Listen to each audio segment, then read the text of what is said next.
Hello friends, welcome to my channel study with Shruti. इस video में हम डिस्कस करेंगे डेवलपमेंट ऑफ साइकोलॉजी। ठीक है, तो डेवलपमेंट ऑफ साइकोलॉजी में हम सबसे पहले जैसे हमने पहले देखा था कि साइकोलॉजी क्या है, फिलोसफी का ही एक पार्ट है।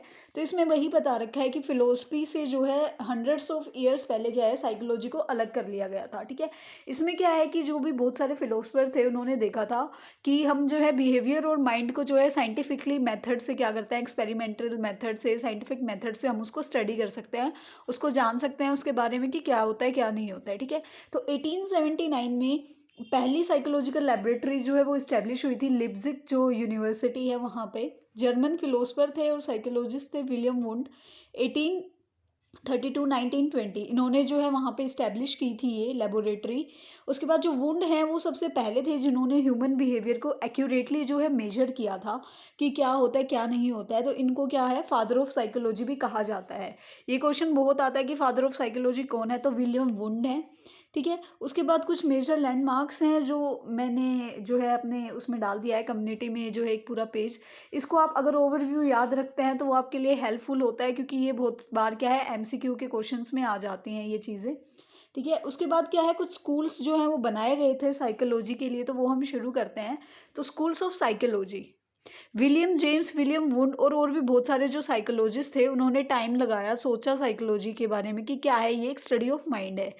सबसे पहले जो डेकेड आया था 20th सेंचुरी का, उसमें जो साइकोलॉजिस्ट हैं वो एक होल्ड पे आ गए थे कि उन्होंने सोचा था कि जो माइंड है वो क्या होता है, नेचर का माइंड है, जो बेस्ट वे है इसको स्टडी करने का, तो उसके हमें क्या करना है, माइंड को स्टडी करना है।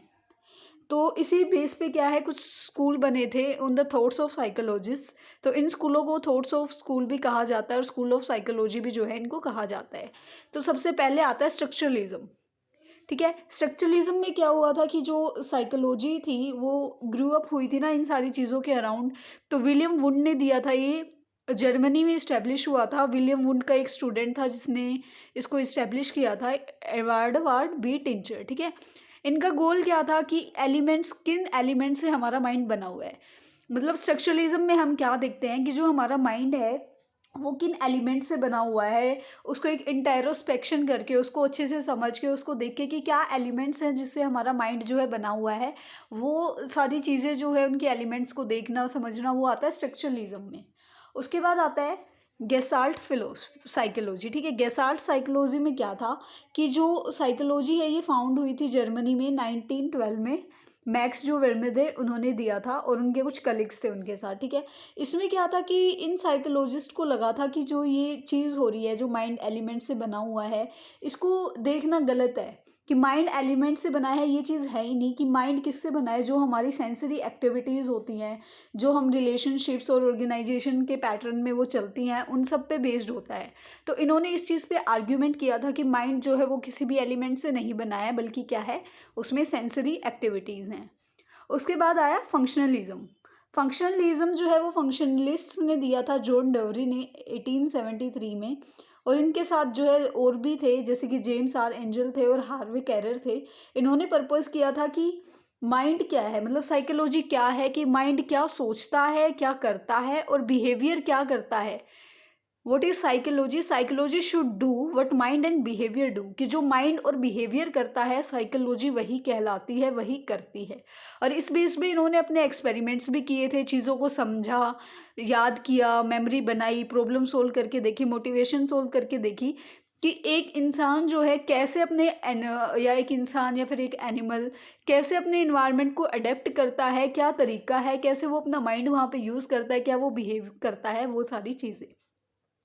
उसके बाद आया बिहेवियरिज्म। बिहेवियरिज्म जो है वो जॉन बी वॉटसन ने दिया था 1879 टू 1958 के बीच में। इन्होंने बताया था कि साइकोलॉजी जो है वो रिस्ट्रिक्टेड है to the study of activities and peoples and the animal and their behaviour. क्या है कि साइकोलॉजी क्या होनी चाहिए, कि एक्टिविटीज़ क्या करता है एक इंसान या फिर एक जानवर, और उनका क्या बिहेवियर है, वो सारी चीज़ें। तो ये आता है बिहेवियरिज्म में। उसके बाद आया साइको एनालिसिस, ये बहुत इंपॉर्टेंट है। ठीक है, इसको क्या था, साइको एनालिसिस जो है वो सिगमंड फ्रूड ने दिया था। ठीक है, उन्होंने एक जो है थ्योरी डेवलप की थी जिसमें उन्होंने बताया था कि क्या होता है क्या बताया था इन्होंने कि हमारी जो अर्जेस होती है ना, उसका रिजल्ट आता है कि हम क्या बिहेवियर करते हैं। हमारी जो नीड होती है, हम जो सोचते हैं, हमें जो चाहिए होता है, उस हिसाब से हम अपना बिहेवियर करते हैं, हमारे एक्सप्रेशन उस हिसाब से होते हैं। अगर हम कुछ अच्छा सोच रहे हैं, हमें कुछ पॉजिटिव चाहिए और वो हमें मिल जाता है, तो हमारी जो माइंड की स्टेट होती है, जो तरीका होता है, वो अलग होता है। बट अगर हमारी अर्जिश से अपोजिट कोई काम होता है, तो हमारी जो साइको एनालिसिस थ्योरी है ना, वो चेंज हो जाती है। मतलब अगर हमें कोई चीज़ चाहिए, वो हमें मिल जाती है, तो हम अच्छा बिहेवियर करेंगे। अगर नहीं मिलती है, तो हमें गुस्सा आने लग जाता है। तो ये चीज़ क्या बताई थी इन्होंने कि जो भी हम सोचते हैं, जो भी हम करते हैं, वो हमारी अर्जिज़ का, अर्जिज़ मतलब हमारी नीड्स, हमारे जो चीज़ हमें चाहिए है, उनको हम अर्जिज़ कहते हैं। तो वो हमारी अर्जिज़ का ही रिज़ल्ट होता है। उसके बाद आता है मेजर पर्सपेक्टिव्स ऑफ साइकोलॉजी, की साइकोलॉजी के मेजर पर्सपेक्टिव्स क्या हैं। ठीक है, तो इसको हम एक टेबल के हिसाब से देखेंगे।